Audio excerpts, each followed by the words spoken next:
This call is now being recorded. Hello, good evening everyone, good evening. तो जैसा आप सभी स्टूडेंट्स को पता है, हम बोर्ड की परीक्षाओं की तैयारी कर रहे हैं। सबसे पहले हम फर्स्ट चैप्टर पढ़ रहे हैं जिसका नाम क्या है, वास्तविक संख्याएं। इंग्लिश में जिसे क्या कहते हैं, रियल नंबर्स।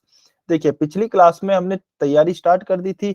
हमने मेनली दो टॉपिक पढ़े थे पिछली क्लास में। पहला टॉपिक क्या था?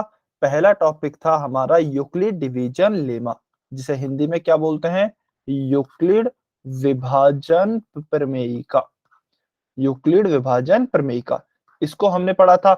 उसके बाद इसको हमने किसमें यूज किया था? इसके बाद हमने इसको यूज किया था यूक्लिड विभाजन एल्गोरिथम में। यूक्लिड विभाजन एल्गोरिथम में इसको हमने यूज किया था। अच्छा, यह कहती क्या है यूक्लिड विभाजन प्रमेयिका? यह कहती है कि कोई भी दो संख्याएं हैं ए और बी, तो इनको हम किस तरीके से लिख सकते हैं? बड़ी संख्या, यानी कि ए बराबर बी क्यू प्लस आर। ठीक है। अब ये Q और R क्या है? Q का मतलब है क्वोशंट यानी कि भागफल, और R का मतलब है रिमाइंडर यानी कि शेषफल। तो इन्हें हम Q और R को कैसे निकालेंगे?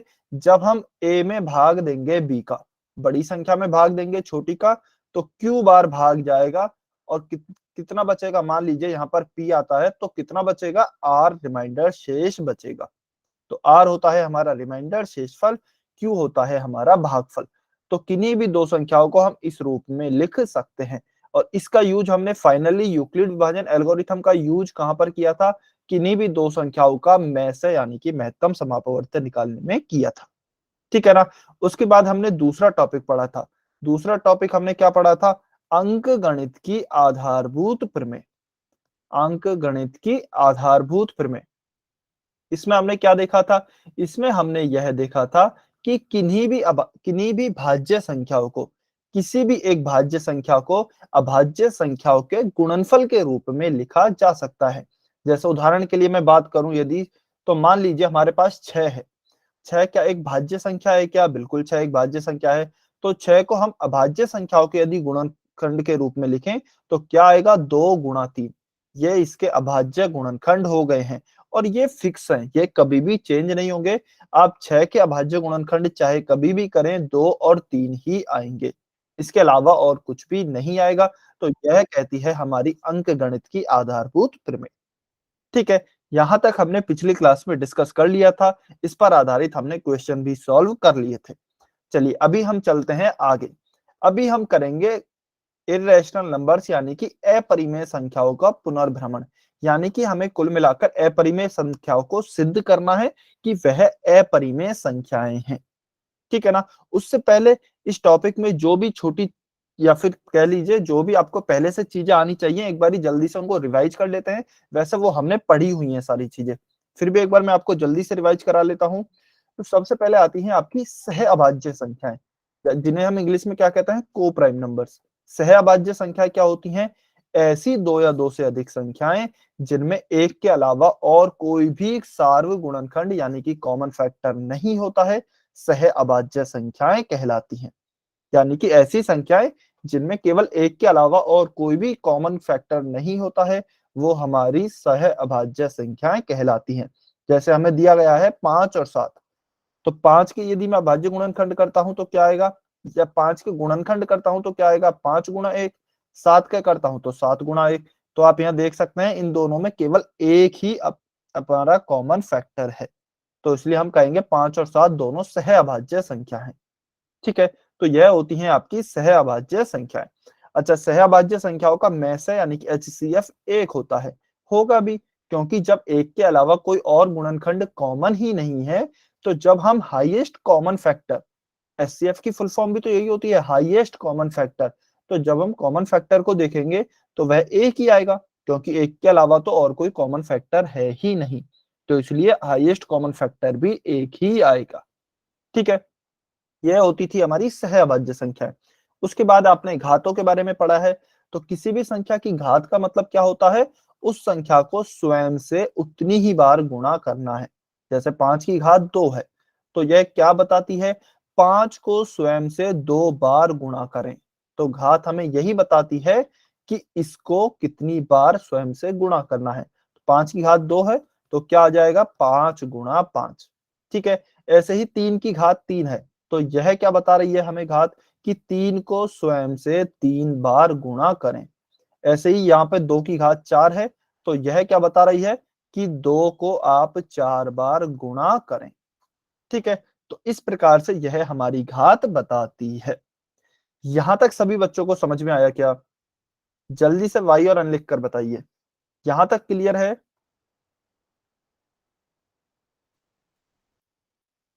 ये वैसे आप पढ़ चुके हैं सारी चीजें, बस आपको रिवाइज कराई जा रही हैं।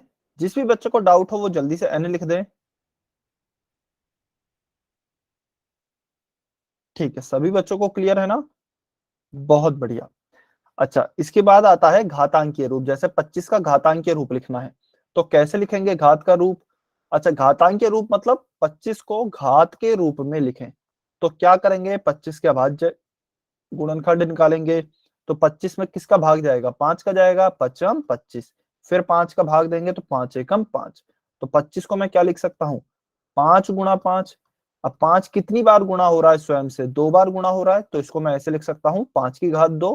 तो यह जो घात वाला रूप होता है, इसे ही हम कहते हैं घातांकीय रूप। तो 25 का घातांकीय रूप क्या हो गया? 5 की घात 2। तो यदि आपसे कभी भी किसी भी संख्या का घातांकीय रूप लिखने को बोला जाए, तो आप इसी प्रकार से पहले गुणनखंड करेंगे और उनको गुणा करके इस तरीके से लिख देंगे।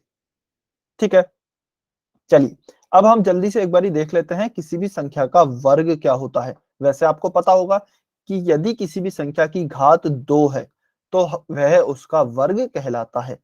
अब मान लीजिए उदाहरण के तौर पे देखते हैं 5 का वर्ग। तो 5 के वर्ग को हम कैसे लिखेंगे? 5 का स्क्वायर, यानी कि इसकी घात 2। अब किसी भी संख्या की घात 2 का मतलब क्या होता है? अभी हमने पढ़ा, उसको स्वयं से उतनी ही बार गुणा करना। तो 5 को 2 बार गुणा करेंगे, पचम 25। तो इसको हम इस तरीके से बोल सकते हैं कि किसी भी संख्या का वर्ग उस संख्या को स्वयं से गुणा करना ही होता है। या फिर ऐसे बोल लीजिए, यदि किसी संख्या को उसी संख्या से गुणा किया जाए, तो वह उस संख्या का वर्ग कहलाता है। जैसे 5 का वर्ग निकाला तो हमने 5 को 5 से ही गुणा किया। 8 का वर्ग निकाल रहे हैं तो 8 को 8 से ही गुणा कर रहे हैं। ठीक है ना? किसी भी तरीके से समझ सकते हैं। और वर्ग को दर्शाया कैसे जाता है आपको बता दिया गया है। उसकी घात 2 लिखकर आपको दर्शाया जाता है। यह हो गया आपका वर्ग। अब आता है हमारा वर्गमूल यानी कि स्क्वायर रूट। ठीक है, स्क्वायर रूट थोड़ा सा बच्चों को डिफिकल्ट लगता है। स्क्वायर रूट होता क्या है, मैं आपको वैसे समझा देता हूं।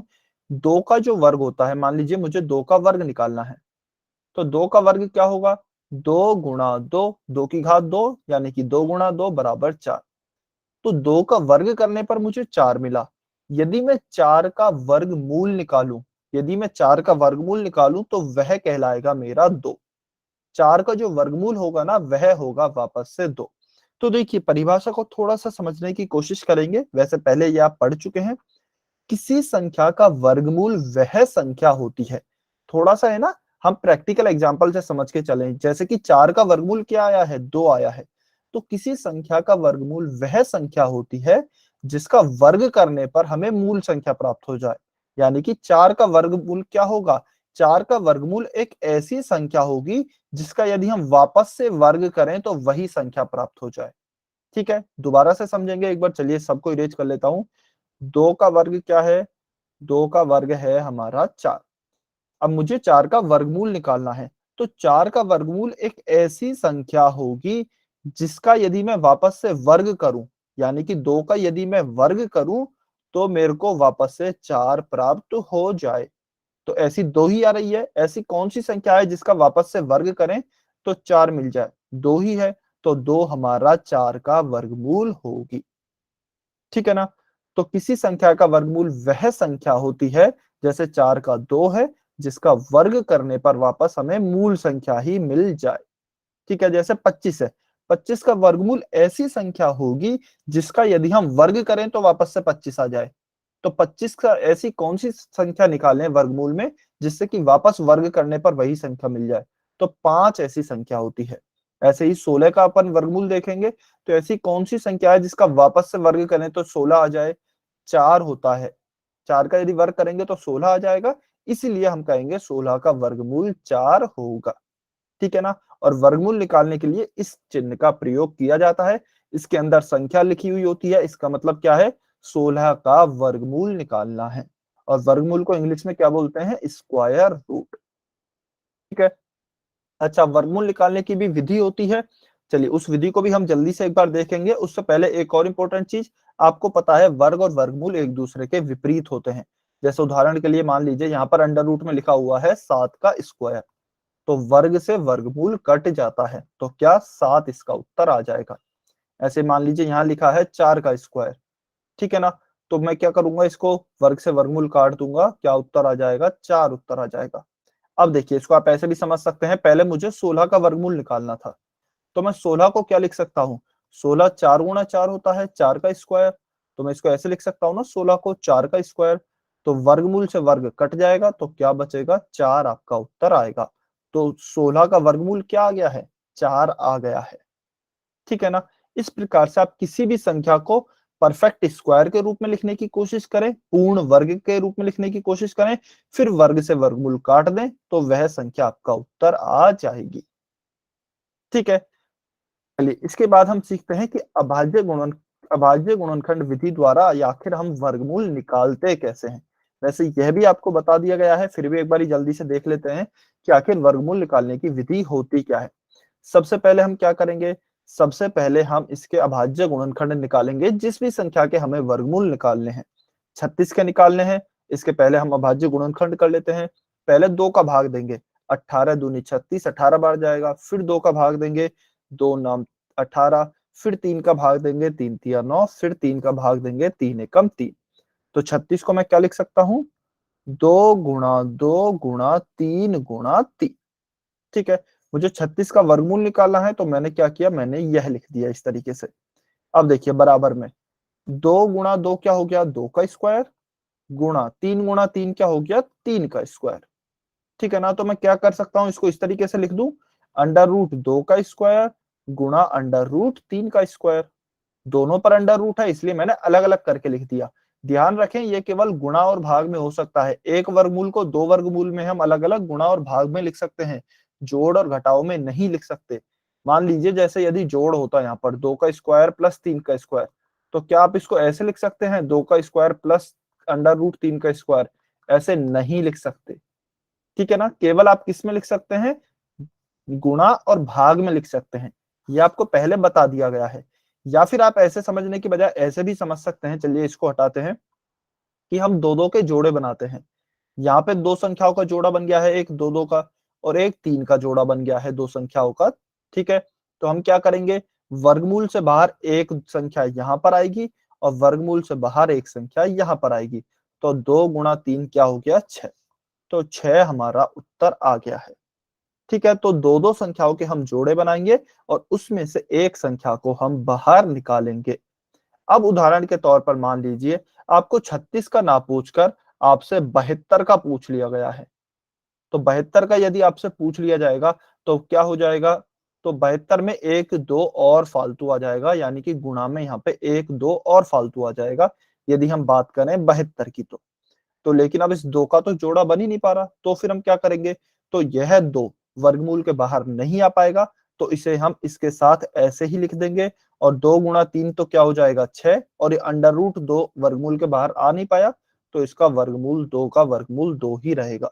तो 6 वर्गमूल 2 आपका उत्तर आ जाएगा, यदि आपसे 72 के वर्गमूल पूछे जाते हैं, क्योंकि हमारा रूट 2 जो है इस वाले का पूरा वर्ग नहीं बन पाया, या फिर पूरा जोड़ा नहीं बन पाया है, इसलिए यह वर्गमूल के बाहर नहीं आ पाया है।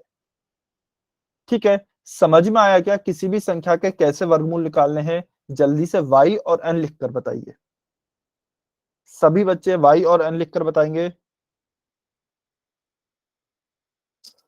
ये बेटा थोड़ा सा जल्दी हम इसलिए चल रहे हैं क्योंकि ये सारी चीजें आपको पहले से बता दी गई हैं। जल्दी से बेटा कमेंट करके बताइए, y और n लिख के समझ में आया या नहीं आया, ईमानदारी से।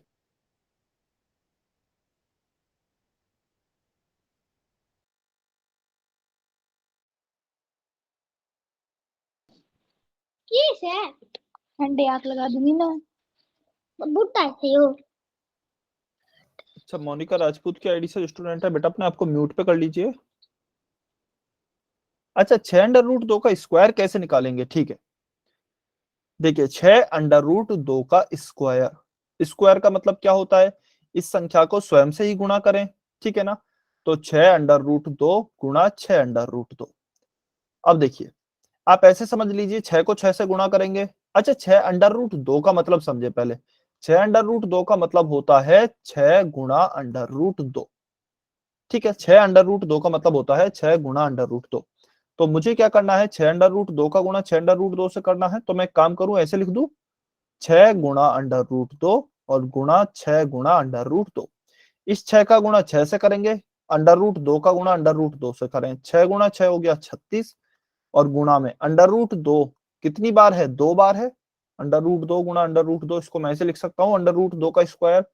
फिर हम क्या कहेंगे, वर्ग से वर्गमूल कट जाएगा, तो क्या उत्तर आ जाएगा, 36 गुणा 2 72, 72। ठीक है, और वो आना भी था, क्यों आना था, क्योंकि हमने 72 का जब वर्गमूल निकाला तो वह एक ऐसी संख्या ही तो आएगी जिसका यदि हम वापस से वर्ग करें तो हमें वही संख्या मूल संख्या प्राप्त हो जाए। तो 72 का वर्गमूल कौन सी संख्या होगी, ऐसी संख्या जिसका वापस से वर्ग करने पर 72 मिल जाए। तो यहाँ पे यह क्या आ जाएगा, 6√2। ठीक है, या फिर डायरेक्ट समझना चाहे तो डायरेक्ट ऐसे भी समझ सकते हैं, 6√2 का स्क्वायर है, इसका मतलब क्या हुआ, 6 का स्क्वायर और √2 का स्क्वायर। 6 का स्क्वायर हो गया 36, √2 का स्क्वायर क्या हो गया, वर्ग से वर्गमूल कट गया, तो यह आ गया गुणा में 2। तो 36 गुणा 2 हो गया 72। कैसे भी समझ सकते हैं, जैसे आपका ठीक लगे। समझ में आया क्या बेटा? रोहित खन्ना की आईडी से स्टूडेंट है, ठीक है। सभी बच्चे भी वर्गमूल निकाल सकते हैं ना? ठीक है, चलिए, यह तो हो गया 36 का भाज्य गुणनखंड, अभाज्य गुणनखंड विधि द्वारा वर्गमूल निकालना। ठीक है, चलिए अभी आप एक काम करेंगे, आप वर्गमूल निकाल के बताएंगे 156 का, या फिर चलिए 144 का निकालिए, 156 नहीं, 144 का वर्गमूल निकालिए और कमेंट में आंसर कीजिए सभी बच्चे।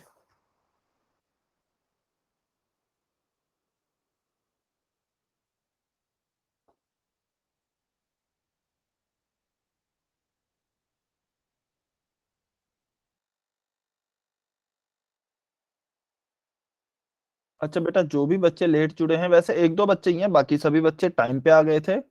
जो भी एक दो स्टूडेंट आज लेट जुड़े हैं, बेटा प्लीज आप समय से जुड़ने की कोशिश करें। ठीक है ना, हम बोर्ड की परीक्षाओं की तैयारी कर रहे हैं, कोई भी कॉन्सेप्ट मिस नहीं होना चाहिए। 7 बजे आपकी क्लास स्टार्ट हो जाती है, 7 बजे तक आपको जुड़ जाना है।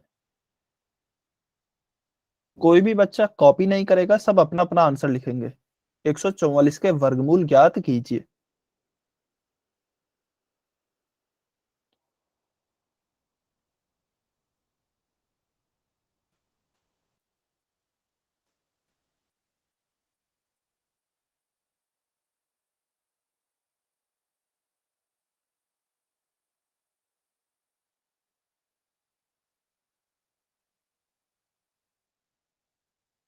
वेरी गुड, बहुत बढ़िया, बहुत अच्छे। चलिए, सभी बच्चों का बिल्कुल सही उत्तर है, बहुत बढ़िया बेटा। तो 144 का वर्गमूल कितना आएगा, 12 आएगा। ठीक है ना, वेरी गुड, बहुत अच्छे। चलिए, सभी बच्चों ने आंसर कर दिया, इसलिए मैं इसे सॉल्व नहीं करा रहा हूँ। ठीक है, अच्छा इसमें चलिए मैं एक चीज और बता देता हूँ जल्दी से। घनमूल आपने सुना होगा या फिर घन आपने सुना होगा, तो घन क्या होता है, जैसे वर्ग होता है ना, किसी भी संख्या की घात 2 हो तो उसे हम क्या कहते हैं, वर्ग कहते हैं। ठीक है, अच्छा एक चीज, घनमूल से भी पहले, वर्ग का मतलब होता है, जैसे वर्ग का मतलब होता है किसी भी संख्या की घात 2, ऐसे ही वर्गमूल का क्या मतलब होता है, वर्गमूल का मतलब होता है किसी भी संख्या की घात 1/2, यानी कि उल्टा। घन का क्या मतलब होता है, जैसे किसी भी संख्या की घात 2 होती है तो घन होता है, यदि घात 3 होती है तो उसे हम घन कहते हैं। ठीक है, और घनमूल होता है जैसे वर्गमूल होता है, तो उसका मतलब होता है घात 1/3।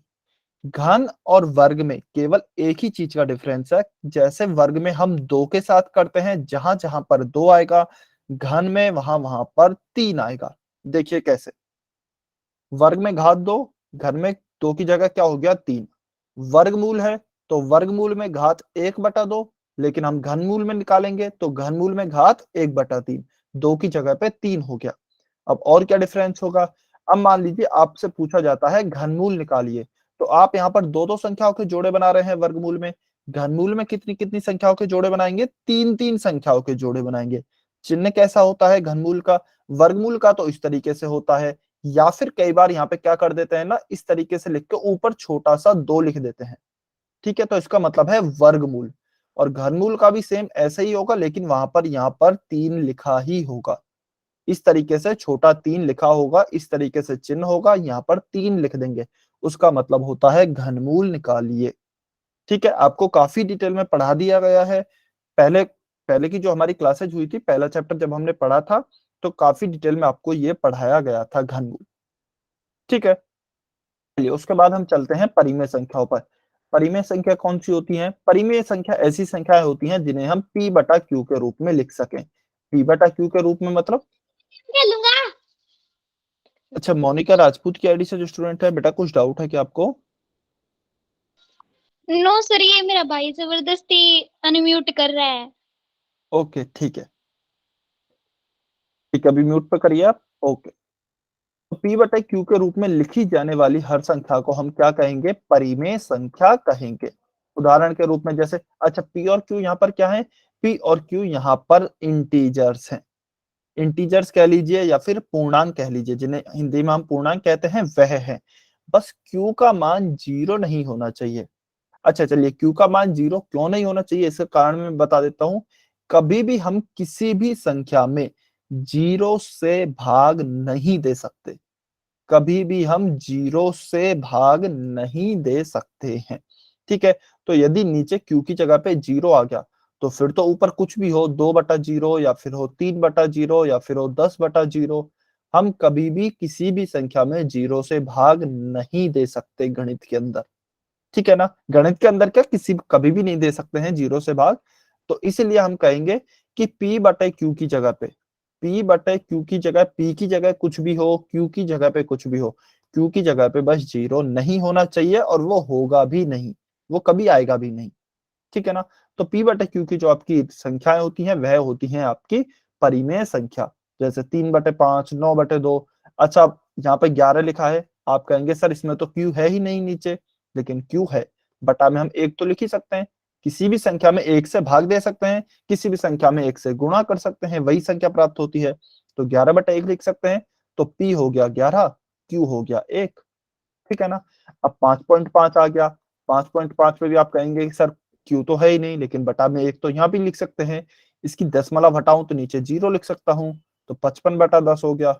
अब देख सकते हैं पी आ गया 55, क्यू आ गया 10। ठीक है, उसके बाद अंडर रूट 16। देखिए अंडर रूट 16 क्या होती है, अंडर रूट 16 का मान क्या आता है, 4 आता है, और 4 को मैं क्या लिख सकता हूँ, 4/1, तो p हो गया 4, q हो गया 1। ठीक है, आपको बताया गया था परिमेय और अपरिमेय, वैसे हालांकि हम अपरिमेय को भी पढ़ने वाले हैं जल्दी से, लेकिन मैं यहीं पर ही बता देता हूँ। परिमेय और अपरिमेय संख्या में एक ही फर्क होता है, आपकी सारी संख्याएं परिमेय संख्याएं होती हैं, आप केवल इसको ध्यान रखेंगे वर्गमूल वाली संख्याओं को। वर्गमूल वाली संख्याओं के अंदर यदि पूर्ण वर्ग है, वर्गमूल वाली संख्याओं के अंदर यदि पूर्ण वर्ग है, तब तो वह आपकी परिमेय संख्या होगी। जैसे अंडर रूट 16 था ना, तो 16 को हमने क्या लिख दिया था, 4 का स्क्वायर। मान लीजिए 9 होता, तो 9 को 3 का स्क्वायर लिख देते। मान लीजिए 25 होता, उसको 5 का स्क्वायर लिख देते। तो इस तरीके से जिनका पूरा स्क्वायर बन जाता है, वो तो होंगी परिमेय, और जिनका पूर्ण वर्ग नहीं बन पाता, पूर्ण वर्ग नहीं बन पाता है, वह होती हैं अपरिमेय संख्याएं। जैसे उदाहरण के तौर पर अंडर रूट मान लीजिए 6 है, तो क्या 6 पूर्ण वर्ग बन पाएगा, नहीं, तो इसलिए यह हमारी क्या होगी, परिमेय संख्या नहीं होगी, अपरिमेय संख्या होगी। ठीक है, अच्छा 0 भी एक परिमेय संख्या होती है, ध्यान रखना है, 1/0 परिमेय संख्या नहीं है, क्योंकि q 0 है, किसी भी संख्या में 0 से भाग नहीं दिया जा सकता, लेकिन 0 में तो भाग दिया जा सकता है। तो इसे हम 0/1 यदि लिख सकते हैं, 0/1 तो लिख ही सकता हूं। ठीक है, तो यहाँ पे p 0 हो सकता है, लेकिन q 0 नहीं है, तो यह हमारी परिमेय संख्या है, जबकि यह नहीं है। ठीक है, अच्छा किसी भी स्टूडेंट को बेटा कहीं पे भी डाउट आए तो n लिख देना। किसी को डाउट है क्या, जल्दी से n लिखे। किसी को कुछ भी डाउट है, समझ में नहीं आया है तो एन लिखेंगे एक बारी। ठीक है। अच्छा, अपरिमेय संख्या आपको बता दी गई है। ऐसी संख्याएं यदि वर्गमूल के अंदर पूर्ण वर्ग नहीं है तो आपकी संख्याएं अपरिमेय संख्याएं होंगी। ठीक है। जैसे कि हो गया √3, √7, √2, इनके अंदर कोई भी पूर्ण वर्ग की संख्या नहीं है, तो ये सारी अपरिमेय संख्याएं हैं। ठीक है ना। चलिए। अच्छा, ठीक है, चलिए मैं कुछ कुछ क्वेश्चन पूछता हूँ। पहला वाला बताइए इनके, अच्छा इन सभी के ऑप्शंस में लिख देता हूं। सभी के ऑप्शंस, ए है परिमेय, ठीक है, और बी है अपरिमेय। इन सभी के ऑप्शन वही हैं जिनके भी मैं पूछूंगा। पहले पहले क्वेश्चन का आंसर कीजिए। 4.5 का ए है या बी है? परिमेय है 4.5 या अपरिमेय है? जल्दी से बताइए।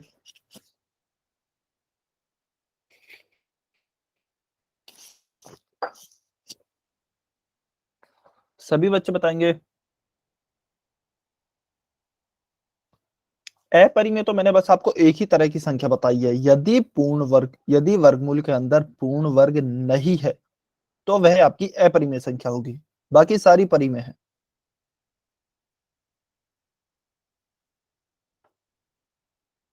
ठीक है, वेरी गुड सभी का। हाँ जी, 4.5 बिल्कुल परिमेय संख्या है। क्यों? क्योंकि इसको मैं ऐसे लिख सकता हूँ 4.5/1, पॉइंट हटाया, जीरो लगाई, क्या आ जाएगा? 45/10। तो पी हो गया 45, क्यू हो गया 10। ठीक है ना। चलिए, आप सभी वैसे इनको कर लेंगे। मुझे बताइए अब जल्दी से इस वाले का, √11 का। √11 कैसी है? ऑप्शन ए है परिमेय, ऑप्शन बी है अपरिमेय। जल्दी से बताइए।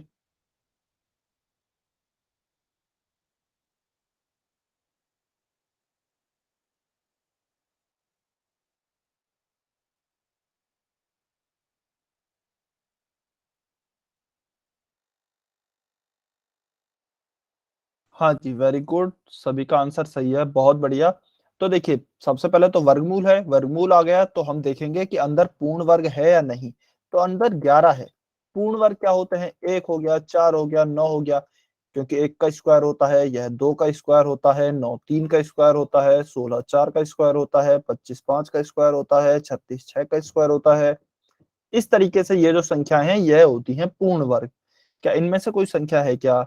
नहीं है। तो फिर यह हम क्या कहेंगे? यह हमारी अपरिमेय संख्या है। चलिए, √25 का बताइए जल्दी से।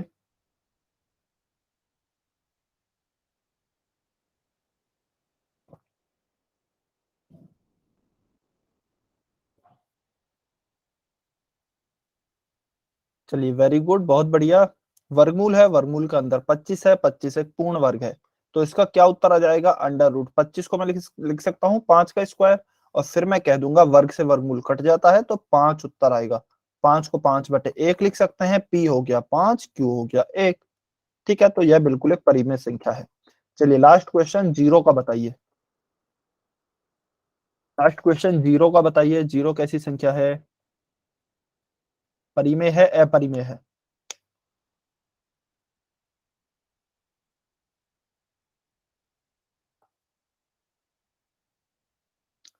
बहुत बढ़िया, वेरी गुड। तो जीरो भी हमारी एक परिमेय संख्या है। जीरो को भी हम 0/1 लिख सकते हैं। पीक जीरो हो गया, क्यू 1 हो गया। 0/1 तो हो सकती है, लेकिन 1/0 परिमेय नहीं होगी। अच्छा, ये अपरिमेय भी नहीं होगी। ठीक है ना, 1/0 परिमेय नहीं है, इसका मतलब ये नहीं है अपरिमेय है। अपरिमेय भी नहीं है। 1/0 बेसिकली आप आगे पढ़ेंगे, कोई संख्या निकल कर ही नहीं आती है।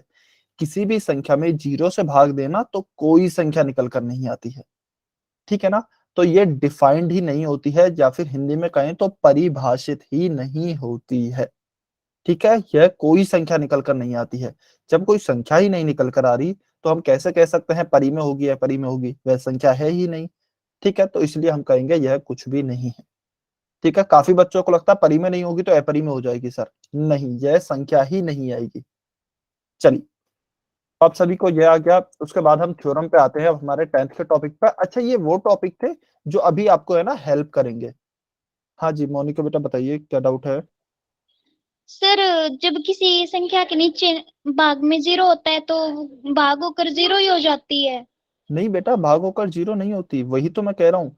किसी संख्या में यदि आप 0 में भाग देंगे ना, किसी भी संख्या का, मान लीजिए यहाँ पर 50 का भाग देता हूं 0 में, तो यह 0 होगी।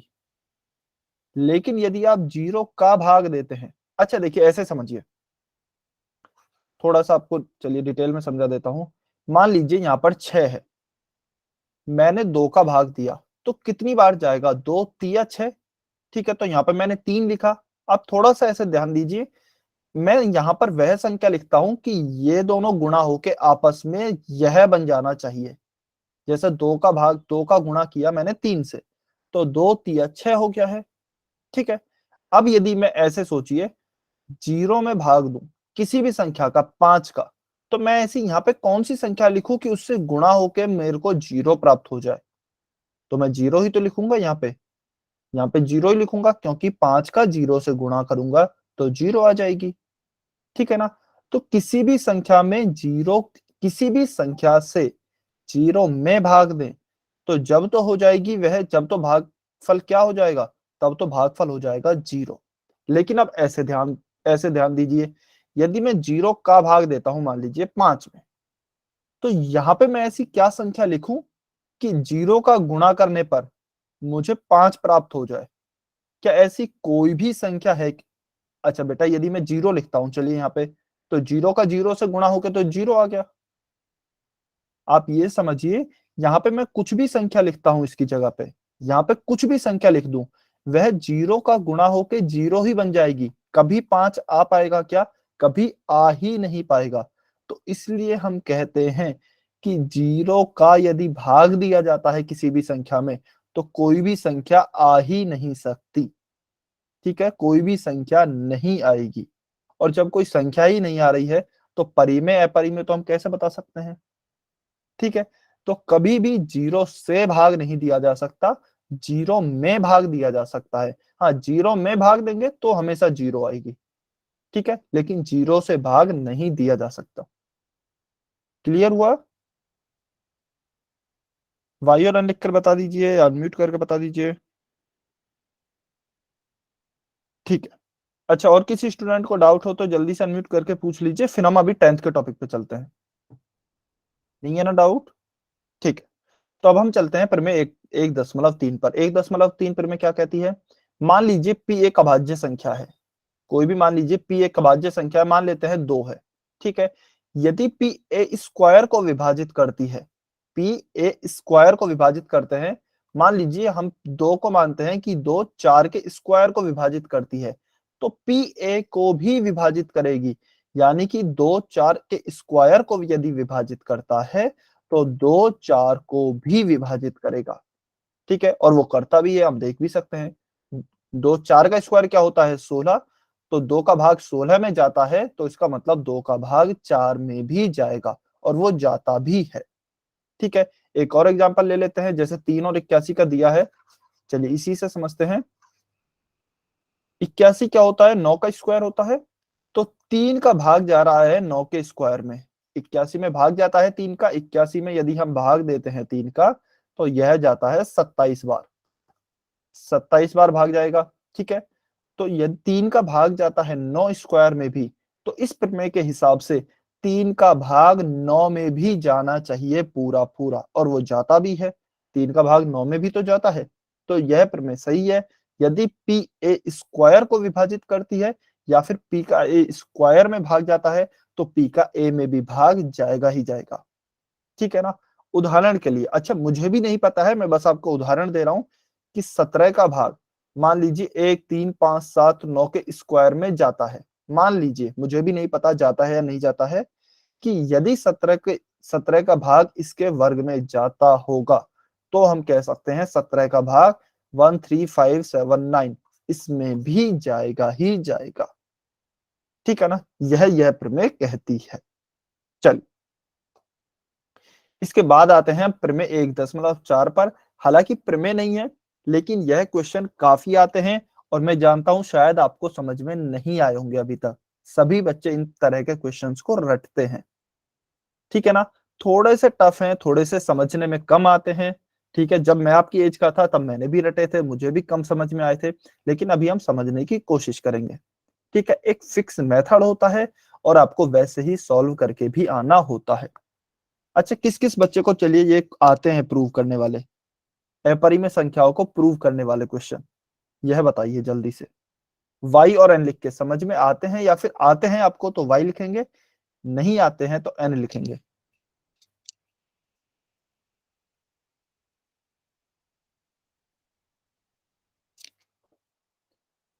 क्या बात है, काफी बच्चों को आते हैं, जल्दी से बताएंगे सभी बच्चे। अच्छा, यदि सबको ही आते हैं तो हम फिर एक टॉपिक छोड़ देते हैं, फिर तो हम आगे चल सकते हैं और टॉपिक पढ़ सकते हैं।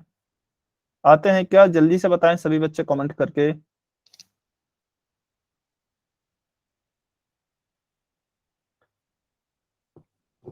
वेरी गुड, काफी इंटेलिजेंट बच्चे हो आप तो।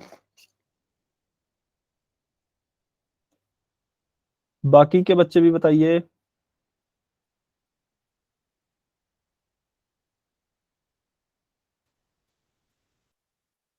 ओके, अच्छा चलिए, लीला किशन की आईडी से जो स्टूडेंट है बेटा, आप सॉल्व करके बताएंगे। चलिए आप अनम्यूट करके बताइए कैसे सॉल्व करेंगे इसको। अंडर रूट 2 एक अपरिमेय संख्या है, यह हमें सिद्ध करना है, यह हमें सिद्ध करना है, अंडर रूट 2 एक अपरिमेय संख्या है। एक बारी बताएंगे अनम्यूट करके।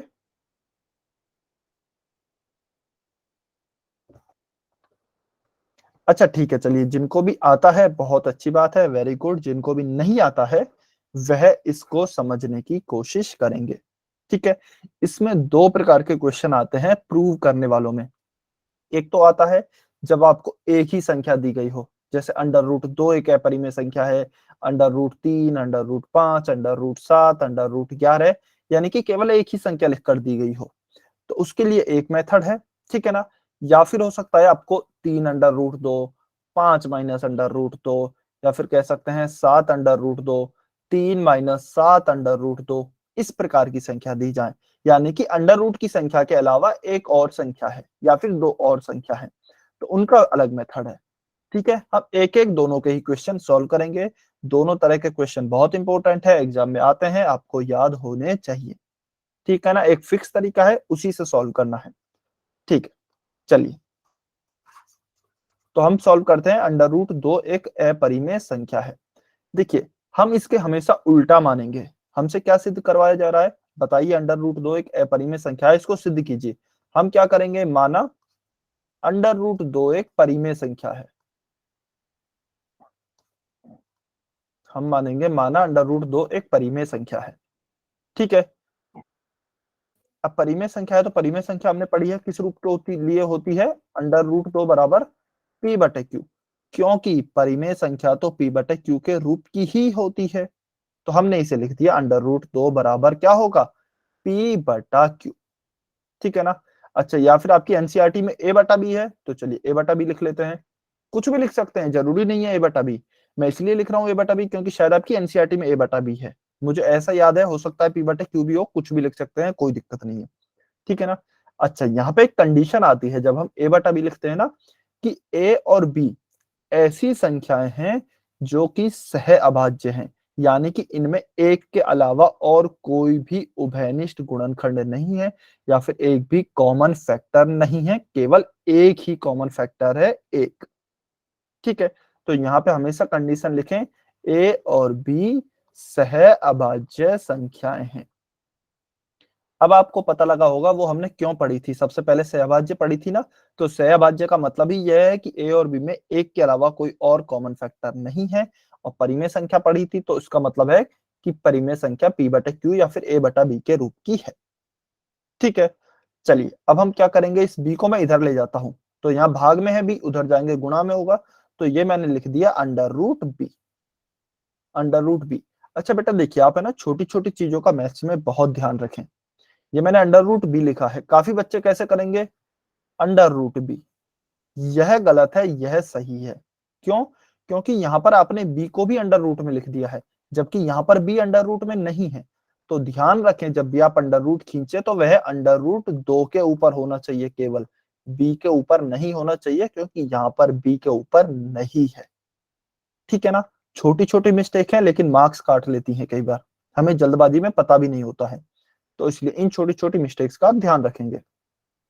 तो क्या हो गया, या फिर इसको ऐसे लिख दें b√2, अब गलती होने के चांस ही नहीं है, ठीक है ना। तो b√2 बराबर क्या आ गया, a आ गया है, ठीक है ना। मैं दोनों तरफ स्क्वायर करता हूं, तो दोनों तरफ वर्ग करने पर, दोनों तरफ वर्ग करने पर देखिए b का स्क्वायर क्या हो जाएगा, b² गुणा √2 का स्क्वायर, वर्ग से वर्गमूल कट जाएगा, ध्यान कीजिए, तो क्या हो जाएगा 2 बराबर a² का a²। अच्छा, ऐसा नहीं है केवल आप इसका स्क्वायर कर दें, a का नहीं करें। ध्यान कीजिए, यदि आपको ध्यान हो तो यह एक समीकरण है, क्योंकि बीच में बराबर का चिन्ह है, तो हम कुछ भी चीज करेंगे दोनों पक्षों में होगी, कोई भी एक पक्ष में नहीं होगी। तो हम एक तरफ वर्क कर रहे हैं तो दूसरी तरफ भी करना ही पड़ेगा, क्योंकि समीकरण है, ठीक है ना। तो हमने दोनों तरफ वर्क कर लिया है, ठीक है। अब देखिए b² बराबर क्या हो गया, a² बटा 2, b² बराबर क्या हो गया, a² बटे 2 हो गया। इस 2 को मैं यहां ले आया, यहाँ पर गुणा में है, उधर जाएगा तो भाग में हो जाएगा। अब ध्यान कीजिए प्रमेय 1.3 जो हमने इसके जस्ट पहले पढ़ी है, क्या पढ़ी है कि यदि कोई संख्या, या यदि कोई संख्या p a² को विभाजित करती है तो वह a को भी विभाजित करेगी।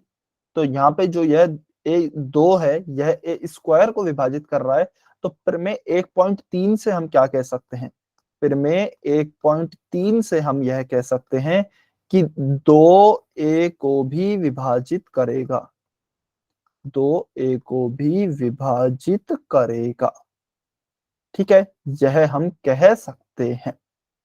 तो देखिए मैं क्या लिखूंगा, अब 2a को भी विभाजित करेगा, तो a कौन कौन सी संख्या हो सकती है जो कि 2 से विभाजित हो सकती हैं। तो a हो सकता है हमारा, मान लीजिए 4 हो गया है, 6 हो गया, 8 हो गया, 10 हो गया, 12 हो गया, इस प्रकार की कोई भी संख्या हो सकती है, ठीक है ना। तो मैं a को क्यों ना ऐसे लिख दूं, a बराबर 2c, a बराबर 2c लिख दूं। क्या इसका मतलब क्या है, अब c की जगह पे कुछ भी लिखें, c की जगह पे 1 लिखें तो a बराबर 2 हो जाएगा, c की जगह पे 2 लिखें तो a बराबर 4 हो जाएगा, c की जगह पे 3 लिखें तो a बराबर 6 हो जाएगा। यानी कि 2 के अनुपात में आएगा या फिर 2 के गुणनखंड में ही आएगा हमेशा a, ठीक है ना। तो मैं आपको यह समझाना चाह रहा हूं, अच्छा इस चीज से समझ में क्या आ रहा है, इस चीज से यह समझ में आ रहा है कि जब a जो है वह 2 से विभाजित हो रहा है ना, तो a में एक गुणनखंड पक्का 2 होगा ही होगा। इसका निष्कर्ष यह है, a जब 2 से विभाजित हो रहा है तो a 4 हो सकता है, a 6 हो सकता है, a 10 हो सकता है। इन सभी संख्याओं में, इन सभी संख्याओं में 2 गुणनखंड कॉमन है, मतलब 2 तो होगा ही होगा। तो इसलिए मैंने उस 2 को बाहर लिख लिया और बगल में लिख लिया c। तो अब आप देखेंगे ना, c की जगह कुछ भी रखें, a का मान हमेशा यही आएगा, 4, 2, 4, 6, 8, 10, 12, ऐसी संख्या ही आएगी जिसका कि क्या किया जा सके, 2 का भाग दिया जा सके। तो हमने बस इस a को इस तरीके से जनरल फॉर्म में लिखा है, ठीक है ना, जनरल फॉर्म में लिखा है, सामान्य रूप में। क्या यहां तक किसी बच्चे को डाउट है क्या? अच्छा, किसी बच्चे ने हैंड रेज किया था, किसी बच्चे ने हैंड रेज किया था, किसी भी बच्चे को डाउट है तो n लिखेंगे। किसी को भी डाउट नहीं है, आगे चलें, ठीक है, चलिए आगे चलते हैं। तो यहाँ पे अच्छा, इसका मैं निष्कर्ष लिख देता हूं, 2a को भी विभाजित करेगा ना, तो इसका निष्कर्ष है a में 2 एक गुणनखंड होगा, a में 2 एक गुणनखंड होगा, या फिर 2 a का एक गुणनखंड है, कैसे भी लिख लीजिए, ठीक है ना। a बराबर क्या आ गया, 2c, इसको मैंने जनरल रूप में लिख दिया है। तो 2 हमारा क्योंकि गुणनखंड होगा ही होगा, बाकी और कुछ भी गुणनखंड हो सकता है, तो उसकी जगह पे मैंने c लिख दिया है, ठीक है। चलिए अब a बराबर 2c को मैं क्या करता हूं, इस वाले समीकरण में लिखता हूं, समीकरण 1 में। तो अच्छा, मैं यहाँ पर चलिए ग्रीन कलर से कर देता हूं जिससे आपको कंफ्यूजन नहीं हो। तो a बराबर 2c समीकरण 1 में रखने पर, समीकरण 1 में रखने पर क्या दिया है, b² गुणा 2 बराबर a² है, यहाँ पर a² की जगह क्या लिख रहा हूं, 2c का होल स्क्वायर, क्योंकि a की जगह पर 2c लिख दिया ना, तो a बराबर 2c का होल स्क्वायर लिख दिया है। b² गुणा 2 बराबर 2 का स्क्वायर 4, c का स्क्वायर c²। बी स्क्वायर बराबर क्या हो गया, देखिए यहाँ पे, अच्छा एक मिनट, इस 4 को मैं इधर ले आता हूँ, 4 यहाँ पर गुणा में है, सी स्क्वायर के इधर लाऊंगा तो भाग में हो जाएगा। तो बी स्क्वायर गुणा 2/4 बराबर सी स्क्वायर, 2 एकम 2, 2 दूनी 4, तो बी स्क्वायर बटे 2 बराबर क्या हो गया है, सी स्क्वायर। अब समझिए, दो बी स्क्वायर को भी विभाजित कर रहा है फिर में 1.3 से, फिर से फिर में 1.3 लगाएंगे, फिर में 1.3 से। यदि बी स्क्वायर दो को विभाजित, सॉरी बी स्क्वायर में 2 का यदि भाग जा रहा है तो बी में भी 2 का भाग जाएगा, तो बी में भी 2 का भाग जाएगा, बी में भी 2 का भाग, मैं इस तरीके से लिख रहा हूं। यानी कि क्या होगा, अब बी में भी 2 का भाग जाएगा तो बी में भी तो 2 का एक गुणनखंड होगा, बी में भी तो 2 का एक गुणनखंड होगा, क्योंकि बी में 2 का भाग जा रहा है। तो बी भी तो मेरी यही संख्या हो सकती है, 4, 6, 8, 10, 12, यही संख्या हो सकती है बी भी। तो देखिए दोनों में आखिर हुआ क्या है, ए में और बी में दोनों में ही हमें एक और कॉमन फैक्टर मिल गया है 2, दोनों में ही एक और कॉमन फैक्टर मिल गया है 2। और जब एक और कॉमन फैक्टर मिल गया है 2, तो हम क्या कह सकते हैं कि ए और बी में तो 2 भी एक कॉमन फैक्टर है, लेकिन हमने पहले क्या माना था कि यह एक परिमेय संख्या है और ए और बी सह अभाज्य हैं, यानी कि एक के अलावा और कोई भी गुणनखंड नहीं होगा, लेकिन 2 भी एक गुणनखंड मिल गया है हमको। तो यह तो क्या हो गई हैं बातें, कॉन्ट्राडिक्ट हो गई हैं, यानी कि हमारी बातें मैच ही नहीं कर रही हैं।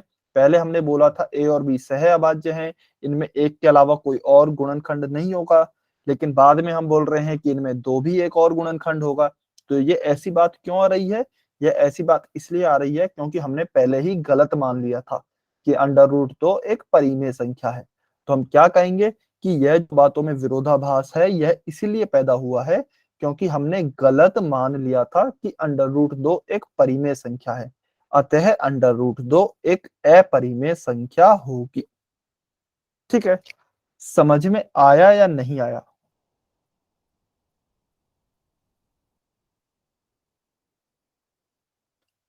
सभी बच्चों को क्लियर है?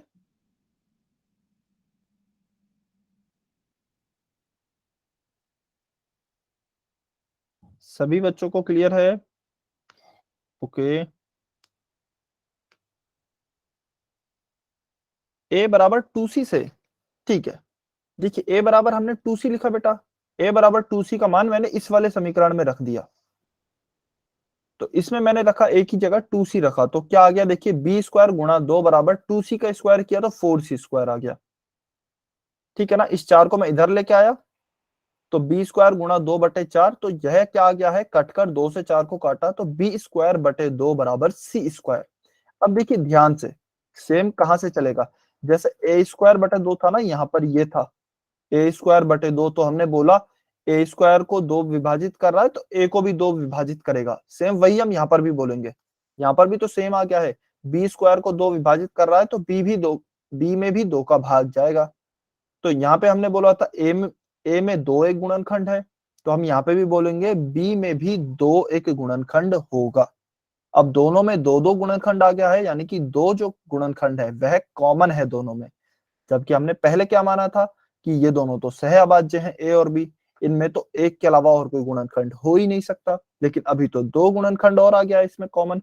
तो ऐसा ये विरोधाभास जो है, हमारी बातें मैच नहीं कर रही हैं, कॉन्ट्राडिक्टरी हैं, ऐसा क्यों हो रहा है, क्योंकि हमने पहले ही गलत मान लिया था कि ये अंडर रूट 2 एक परिमेय संख्या है, तो अंडर रूट 2 एक अपरिमेय संख्या होगी।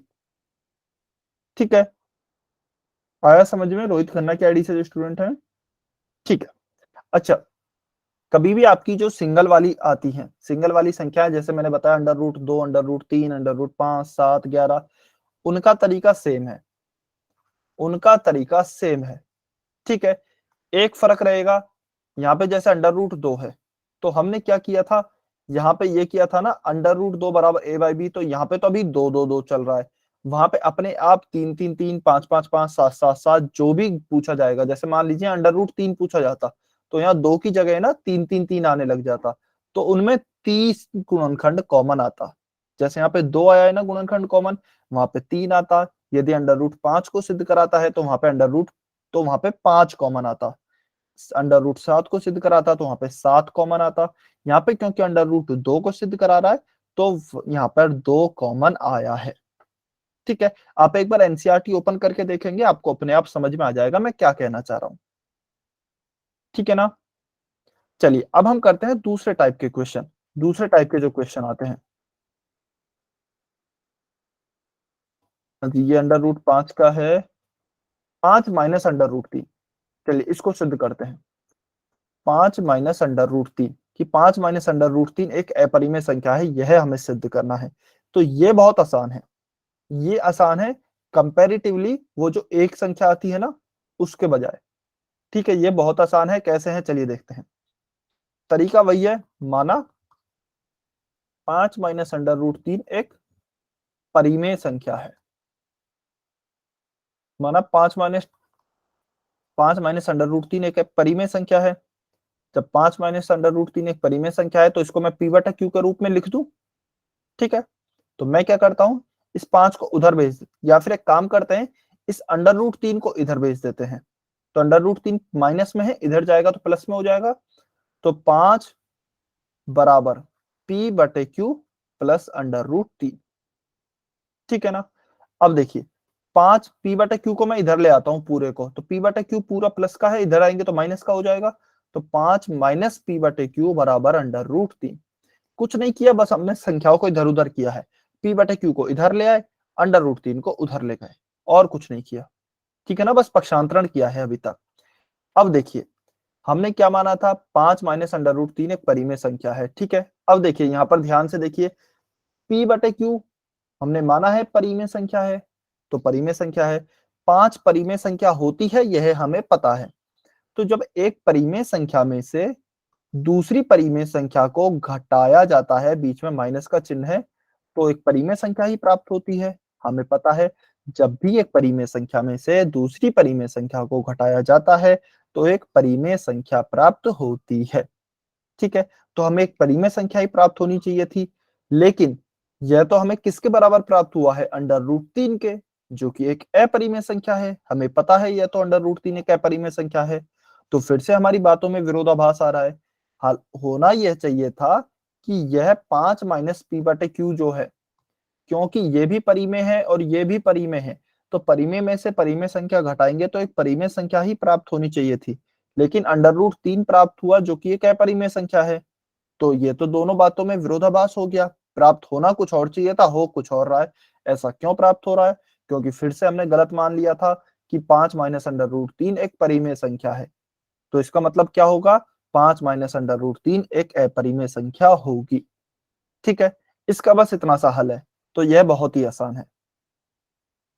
समझ में आया क्या? वाई और एन लिखकर बताइए जल्दी से।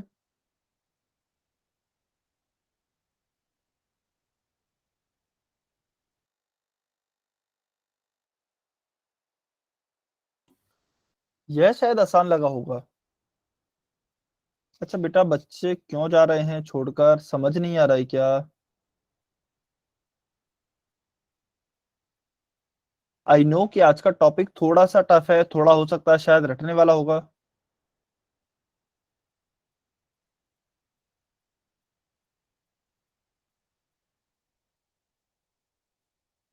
बेटा under root 6 minus under root 6 तो है ही नहीं, ये तो परी में हो जाएगी ना। Under root 6 minus under root 6, under root 6 से अंडर रूट 6 चला गया, जीरो हो गया। ये तो जीरो तो एक परिमेय संख्या होती है। ठीक है, यदि आ जाता है 6 minus under root 6, 6 minus under root 6, तो उसको भी सेम पी बटा क्यू मान लीजिए। अंडर रूट 6 को उधर ले जाइए, पी बटे क्यू को इधर ले आइए, 6 माइनस पी बटे क्यू बराबर अंडर रूट 6 हो जाएगा। फिर सेम बात कह दीजिए, ये परिमेय है, ये परिमेय है, परिमेय से परिमेय को घटाया तो परिमेय संख्या आनी चाहिए थी, लेकिन अपरिमेय संख्या आई है अंडर रूट 6। तो यह गलती क्यों हुई, या फिर यह विरोधाभास क्यों आ रहा है? क्योंकि हमने पहले ही गलत मान लिया था कि 6 माइनस अंडर रूट 6 एक परिमेय संख्या है, अतः यह एक अपरिमेय संख्या होगी। ठीक है, चलिए अच्छा ठीक है। तो ये हो गए हैं आपके प्रश्नावली 1.3। ठीक है, अगली क्लास में, नेक्स्ट क्लास में हम और आगे प्रश्नावली 1.4 पढ़ेंगे, लेकिन उससे पहले आज है ना, आप प्रश्नावली 1.3 के सारे क्वेश्चन करके आइए, सारे क्वेश्चन उठाइए और उनको सॉल्व कीजिए। कुछ भी दिक्कत आती है नेक्स्ट क्लास में जरूर पूछना। मैं मानता हूं थोड़ा सा टफ है, थोड़ा सा रटने वाला है, लेकिन ध्यान रखिए क्वेश्चन भी इसी में से आता है। तो ठीक है, हमें सॉल्व तो करना पड़ेगा। वैसे शायद समझ में आ गया होगा। ठीक है, फिर भी यदि कोई डाउट आता है तो आप मुझसे पूछ सकते हैं नेक्स्ट क्लास में। अभी यदि किसी बच्चे का डाउट है तो आप पूछ सकते हैं, अदरवाइज जा सकते हैं। आपकी आज की क्लास यहीं तक थी।